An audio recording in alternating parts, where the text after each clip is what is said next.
sa bopp la war a def demal def ko bala nga def defalal sa bopp Africa.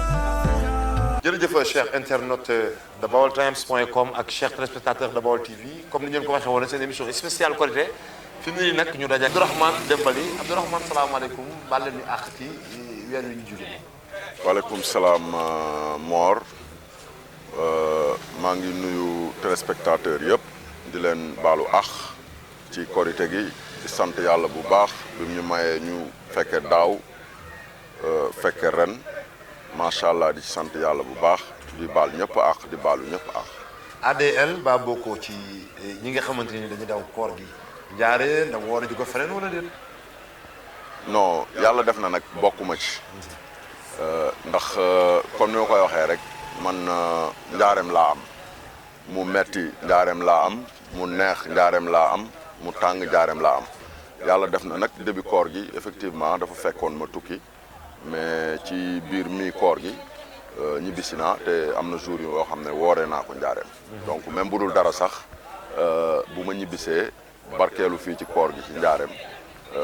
daf may ressourcé waat. alhamdulilah alhamdulilah. ñu jóge ci campagne bi metti woon loolu maanaam doyoon waar loolu nga nekkoon au niveau vraiment de Thierno Kandji batir fa benn combat bu extraordinaire est-ce que tey jii liggéey ba nga xamante ni jëloon nga faa saxal yaa ngi koy wéyal par rapport ak sa base boobu. waaw bon par rapport ak base bi liggéey bi ñuy commencé woon defe naa ne commencé wuñ ko rek ci campagne présidentielle bi campagne présidentielle bi gëm naa ne dafa dëggal liggéey bi nga xam ne commencé woon naa ko depuis ma ñibbisi muy législative yi depuis 2017 campagne présidentielle yi da ko confirmer te liggéey boobu ñu ngi koy continuer incha allahu rabbi am na yeneen activités yoo xam ne yu mag yoo xam ne ñu ngi koy waajal ci suñu base comme ni ñu ko doon defee élection bu jot wala campagne boo xam ne bu ubbi liñ ci war a taxawee ñu taxaw ko ci liñ ci war a dox ñu dox ko ci donc base bi maa ngi leen di nuyu au passage di leen sant di leen baalu àq ci koor gi parce que tamit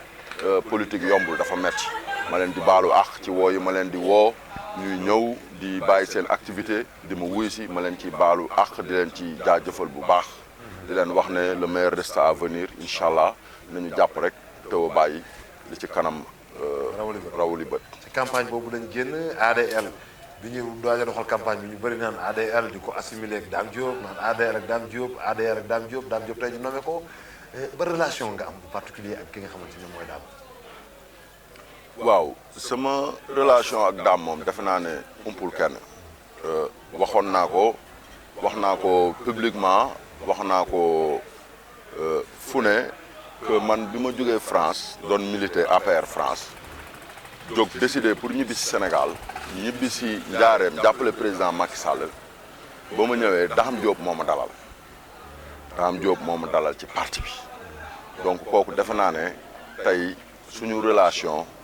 loolu foofu la déparé te ba tey on a de très bonnes relations on a d'excellentes relations même loolu démb la woon tey door a ñëw te relation boobu ñu ngi koy doxal ñu ngi koy suuxal. par rapport ak nomination yi bu dee dañ ciy dikk Dame Diop rek yaa ngi leen doyul toftal Seer Diop Diourbel doit avoir d'autres kii la ñu wax d'autres postes est-ce que vous êtes d'accord ci loolu par rapport ak li gars yi discussion yi ñoom. waaw bon man xam naa ne damay c'est maa ngi door am occasion sax boo xam ne peut-être ma wax ci parce que nomination bi mu amee 2 jours après defe naa ou 3 jours après j'ai voyagé donc ma ci félicité waat encore Dame publiquement bon avant may félicité Dame sax ma félicité d'abord le président Macky Sall parce que ci choix bi nga xam ne def na ko fii ci Njaareem je pense que Dame c'est quelqu'un qui l'a mérité parce que liggéey na ko fii taxawu na parti bi taxawu na département bi donc c'est une nomination méritée ma ci félicité président Macky Sall di ko ci remercier di ci félicité Dame aussi di ko ci encourager parce que yan bi diis na lool yan bi diis na administrativement yan bi diis na politiquement aussi yan bi diis na donc ma ko ci encourager di ko ci ñaanal yàlla yombalal ko ko donc Diourbel nag effectivement am na yeneen nomination ñu koy sante yàlla rek di ko rafetlu parce que bu dëgg weesoo bu dëgg rek desee njaareem ci élection présidentielle yi bokk nañ ci ñi nga xam ne fal nañ président Macky Sall ci niñ ko war a falee donc lu mu fi defit mën nañ jàpp ne lu ko war la rek par rapport ak dëkk bi par rapport ak taxawin bi ñu ko taxawee par rapport ak population bi ni ñu ko bëggee ak ni ñu ko jàppalee voteel ko massivement. jaajëf mbokk yi di leen fàttali ne ki ñu dalal tey jii mooy ADL yaakaar naa ne wax na par rapport ak base bi ñu jógee ci législative yi la commencé woon liggéey bi ak base bi ñëwaat ci li nga xamante mooy présidentielle bi gën a dëggal boppam ci présidentielle bi ak nomination bi nga xamante ni mooy Dame Diop ADL ak mouvement ci local yi dañuy sampu wala nan la ñuy taxawee. waaw mës nga ma poser question bi defe naa ne li ma ci tontu woon tey dama koy gën a dëggalaat rek tontuwaat ko ndaxte instant yi réerewuñ mbir ne ñu ngi ci dialogue national nag boo xam ne regroupé na parti politique yëpp donc ñu ngi waxtaan te jàpp naa ne ci biir waxtaan bi bu élection locale yi nga xam ne day ñëw dinañ ci waxtaan sûrement dinañ ci waxtaan trouver ci un consensus boo xam ne ça arrangera toutes les parties donc au jour d'aujourd'hui par rapport ak local yi man mënuma ci avancer li ma tontu woon moom lay tontuwaat dañu nëgandiku xaar esprit de parti man yoruma mouvement APR laa bokk 100% APR 100% donc ADL bi comme je le dis souvent samay initial la Abdourahmane Dembali la donc maa ngi ci ginnaaw parti bi ci laa nekkoon ci laa nekk te incha allah ci laay nekk donc le moment venu dinañ waxtaan ak suñu base et puis on décidera. waaw ci wàllu woowu ba léegi parce que biir présidentielle dañoo gis ne campagne dafa jeex rek automatiquement nga def benn sortie bu garaaw flingue ki nga xamante ni mooy borom la présidente du CSE mu indi fi wax ju bëri c'était objectif ci sortie bi nga defoon tey jii jàngat bi ngay jàngat par rapport ak militants yi ak gars yi ni ñu gisee politique bi nan ko jàngatee. bon je crois que par rapport ak sortie boobu duma ci avancé waat c'était un constat que j'avais fait puis le constat je l'ai fait wax nañ ci wax nañ ci jàll nañ ci leneen donc aujourd'hui tey ce n'est plus d'actualité je pense que mën nañ ci wax ci wàllum actualité bi daal. wax ci wàllum actualité bi. Aliou Sall mi nga xam ne ñu tey jii nag fii nii. waaw ndombal scandale wu 10 milliards yi gars yi di wax. BBC def ci enquête. maanaam dafay révélation ban jàngat nga ci def. bon defe naa ne ñun Sénégal waruñu rentrer ci benn piège parce que li nga xam ne waa BBC def nañ ko fi je pense que piège la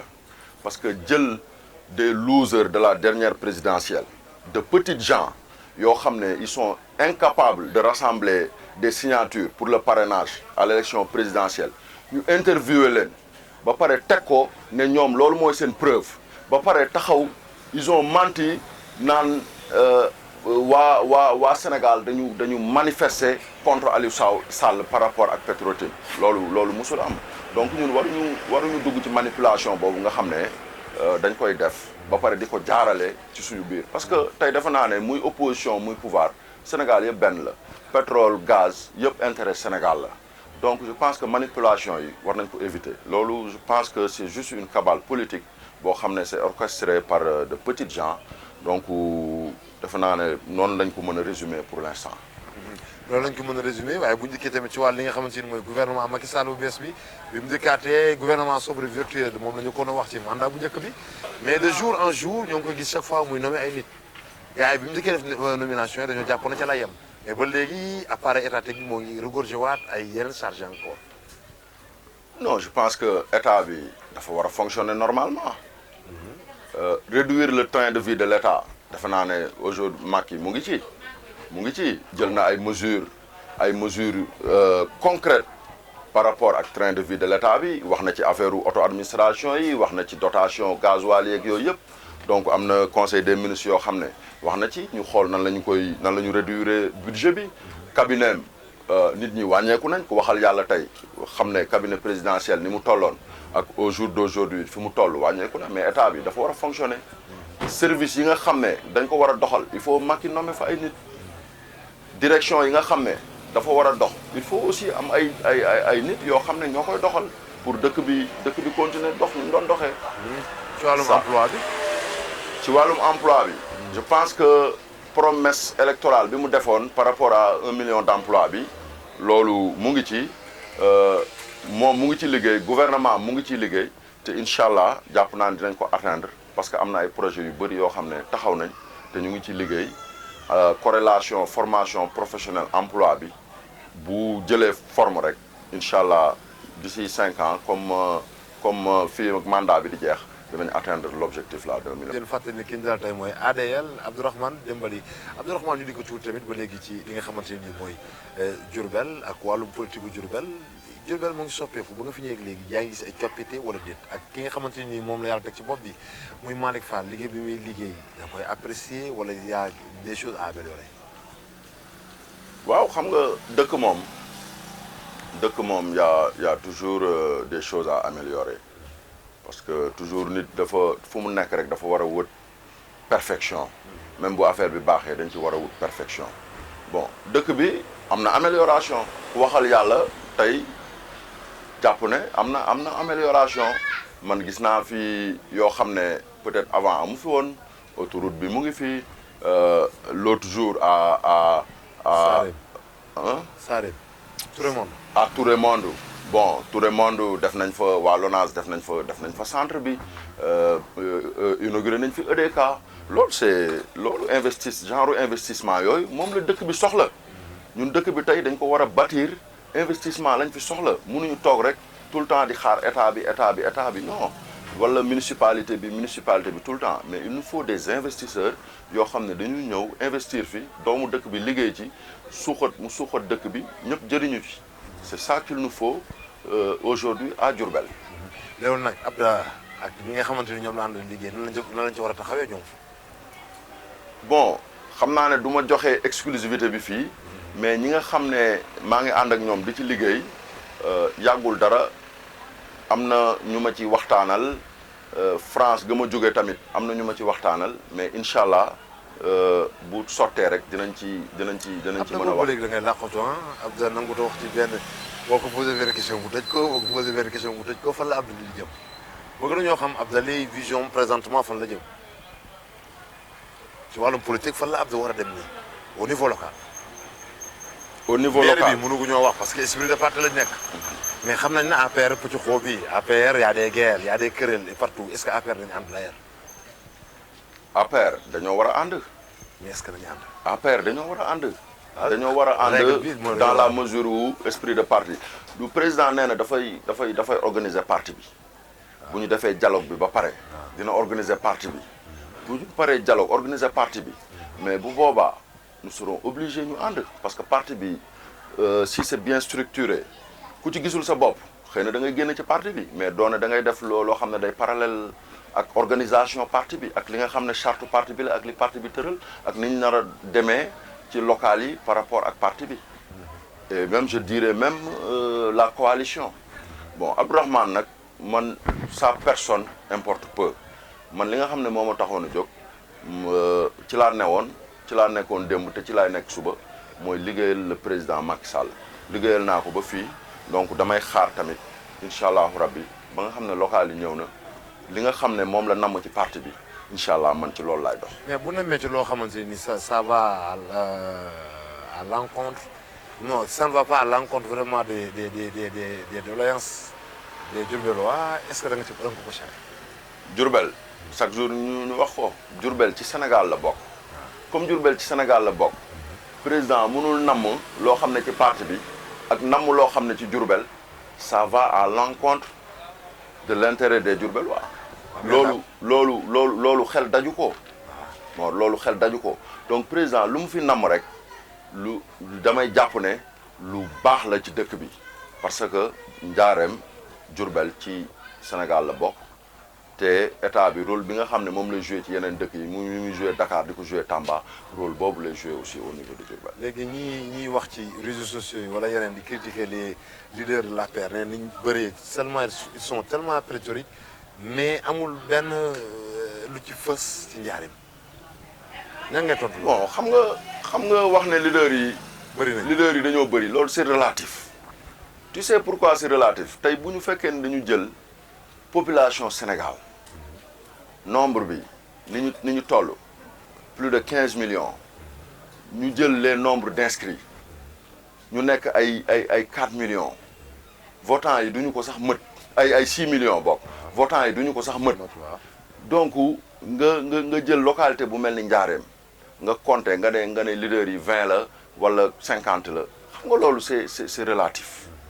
donc c'est relatif mën na li ñuy woowee leader sax leader en général mën na bañ a nekk sax ci foofu peut-être que nit dina taxaw rek ne bon damay politique damay jàpp gi responsable la ñu ne bon waa ji responsable la ñu compter ko ci leader yi alors que politique bi yaatu na wax dëgg fa yàlla yaatu na boo xoolee li ma la wax par rapport ak ñi nga xam ne ñoo jóg réellement di def politique ah di xool destiné dëkk bi fan lañ ko war a jëmale ak fan lañ ko war a yóbbu c'est relatif parce que nombre bi vu le nombre d'habitants à Diourbel vraiment mënuñu wax ne c'est pléthorique. C'est pas pléthorique quoi pour yow nii. Du tout. si quelque part c'est pléthorique voilà. Est-ce que jàppoo leen boole woon seen doole parce que benn baara loxo jaaru dañu koy waxee du yëngatu est-ce que leaderu APR yëpp tey wala coalition yi buñ boole woon xàccandoo dóorandoo Diourbel bi am plus que ça. mais Mor coow li moo fi nekk rek avant campagne avant élection mais yow seetlu nga ne danañ coowaloo danañ xiiroo danañ ŋaayoo jàppante xuloo fi mais bu ñu demee ba nga xam ne wax dëgg fa yàlla affaire bi taxaw na boo seetloo ñun ñëpp ay ànd nekk benn am le même objectif donc même bu fekkee ne coowaloo bi mu ngi fi tamit pour l'instant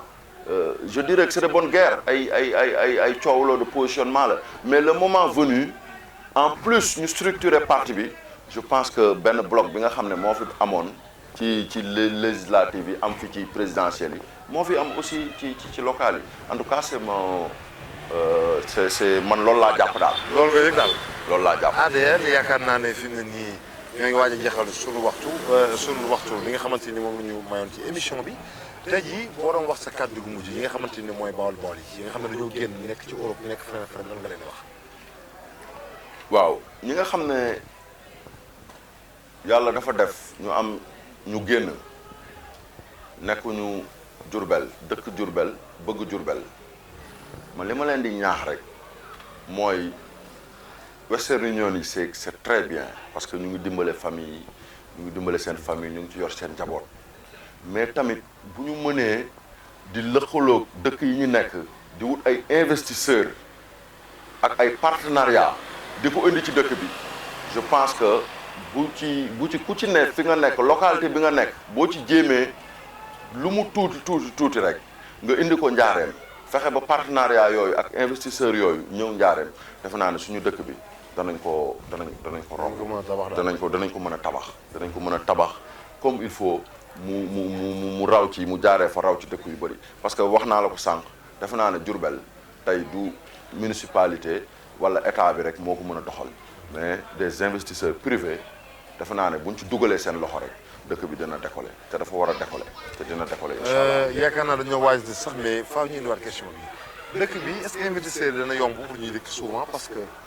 problème mu climat bi environnement bi est-ce que investisseurs yi dana yomb trop ci dëkk parce que tamit ba léegi gisuñu benn politique boo xam ne dañ ci jéemi pexe comme ay politique boo xam ne nii tàngoor yu jéem a wàññeeku comme que yàlla may ñu ay géej may ñu leen jéem a xalaat ci boor boobu surtout. bon je pense que problème environnement bi Diourbel tey bu ma ko comparé ak yenn dëkk dama naan tàngul tey bu ñu jëlee dëkk bu mel ni Dubaï c'était un désert dans les années 80 Dubaï bu tàngul 50 degré lay def bu tàngul 50 degré lay def defe naa ne dëkk boobu moo gën a tàng suñu dëkk bi te tey dëkk bu mel noonu tey lu ne am na fa li nga wax fii yëpp dara amu ci amul géej amul woon dara désert la tàngoor bi moo fa nekk te pourtant investisseurs yi ñëw nañ fa développé ko def fa infrastructure yi ñu fa war a def fa usines yi ñu fa war a def fa hôtel yi ñu fa war a def ba dëkk bi naat donc ñun tey comparé à ça tey Diourbel tey ak suñu climat amul dara lu tàngoor waruñoo mën a téye parce que environnement da nga koy maîtriser dominer ko. bu seddee nga dominer ko wut chauffage bu tàngee nga dominer ko def ay jumtuwaay yoo xam ne nit ñi dinañ nekk dans de bonnes conditions mën ci liggéey. je pense que tàngoor du obstacle seddaay aussi du obstacle. mais est-ce que conditions yooyu gars yi créé nañ ko. conditions yooyu noonu investisseur bi bu ñëwee ci domaine bi nga xam ne fa la fas yéene investir da koy créer comme li ma la wax nit dafa soxla une température ambiante mu sedd ba mu ëpp baaxul ci moom mu tàng ba mu ëpp it baaxul ci moom donc il faut créer les conditions maîtriser environnement bi dominer ko bu loolu amee rek liggéey bi après luñ ci bëgg rek danañ ko ci doxal. jërëjëf ADL Cheikh Internet yaakaar naa ne kooku moo nekkoon ADL yaakaar naa Yes Weekend gi ni tey jii c'est possible ñu construire li nga xamante ni mooy Diourbel su mot de la fin lan la. maa ngi sant waa Diourbel bu baax di leen gërëm parce que man comme li may wax rek Diourbel rek laa am la preuve maa ngi nii tey bàyyi sama activité yëpp ñëw jullee si fii parce que man fii laay ñëw jullee si fii sentir ne man maa ngi ci samay biir yi mbokk maa ngi ci samay biir famille donc may wax ne waa Diourbel du ñu perdre espoir parce que président Macky Sall mu ñu bàyyi xel ñun waa Njaareem et que li nga xam ne namm na ko ci Njaareem incha allah mu ngi ciy taxaw te dina ci dox ay jéego yoo xam ne waa Njaareem incha allah balaa mandat bee jeex man gëm naa ne dinañ ci gis suñu bopp bu baax a baax waa Njaareem population Diourbel dinañ ci gis suñu bopp bu baax. waaw dama bëggoon féliciter waale leen yéen waa Baol Times di leen remercier parce que defe naa ne au niveau local benn information rawu leen te yéen comme benn information rawu leen ñun lu ñu tukki lu ñu sori tamit benn information parce que bi ma tukkee lu bëri xew na Njaareem mais wax fa dëgg fa yàlla grâce à Baol Times man dara raw ma ci parce que gis naa lépp. alhamdulilah gis naa lépp ci internet bi. jërë ngeen jëf Cheikh téléspectateur de Baol TV ak Cheikh internet de baoltimes.com yaakaar naa li leen indi woon seen émission spéciale Korité ki ñu dalaloon sànq moo di ADL Abdourahmane Dembali nekk un responsable politique de l'APR au niveau de Diourbel di ko jaajëfal ci disponibilité bi vraiment c'est un partenaire saa ñu ko woowee saa ñu ko soxlaa mu ñëw répondre à notre appel di leen jox daje ak yeneen invité ak yeneen plateau jërë ngeen jëf.